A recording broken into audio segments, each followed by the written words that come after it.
What's your best? Not even Hollywood could script something like this story. I was attending my best friend's wedding and the bride was in the middle of walking down the aisle, when the groom's mother stood up and shrieked like a madwoman. Everyone instantly turned to her, but before anyone could even react she sprinted at and started bawling on the bride's shoulder. "Julie, Julie, it's me, your mother."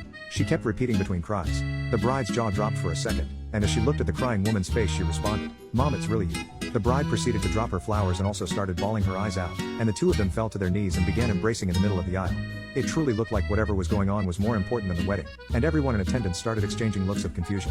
A couple of minutes of hugging and crying later the two women finally stood up, and before anyone could even ask, the groom's mother offered an explanation. As it turns out, the bride was the groom's mother's long-lost daughter.